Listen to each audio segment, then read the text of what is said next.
Après deux duels remportés 6-3 et 2-1 par les Huskies, la rivalité se transporte maintenant à Rouyn-Noranda.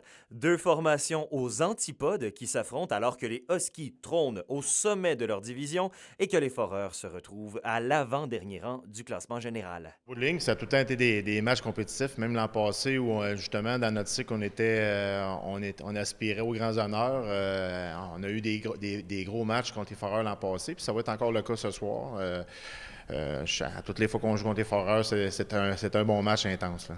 Assurément, ils ont une bonne équipe, mais regarde, c'est un beau défi pour nous. Puis je suis vraiment content de notre équipe, de la manière qu'on se comporte là, depuis quelques semaines déjà, oui. Le vent semble tourner chez les Foreurs, un renouveau qui est marqué par le réveil offensif de l'attaquant vedette Philippe Veilleux.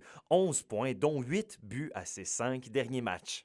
Arsenault va très bien à l'avant. Il y a une belle chimie là, avec Brisson et Barry. Je trouve que Reinhardt, justement, là, je trouve qu'il y a tellement une belle collaboration avec Philippe Veilleux, puis même Alex Durocher. Donc, puis William Béchoff fait super bien depuis le début de la saison. Je trouve qu'on progresse bien. Je trouve que notre jeu sans la rondelle, il est vraiment bien. Puis ensuite, là, on a le retour de Benjamin Cossette-Ayotte qui vient d'arriver des moins de 17 ans, qui a connu tout qu'un tournoi. Donc, on est bien content de le retrouver avec nous parce que c'est un élément extrêmement important, Benjamin. Donc, il amène une stabilité, il est bon en relance.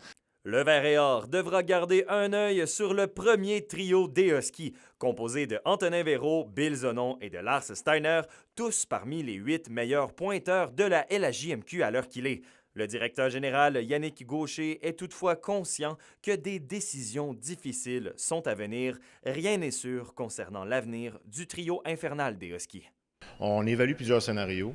D'un scénario de peut-être justement vendre certains joueurs, mais l'objectif, c'est de rester compétitif tout le temps, d'évaluer aussi le futur, parce qu'il faut penser, oui, on pense à cette année, mais il faut penser aussi aux 2, 3 prochaines années.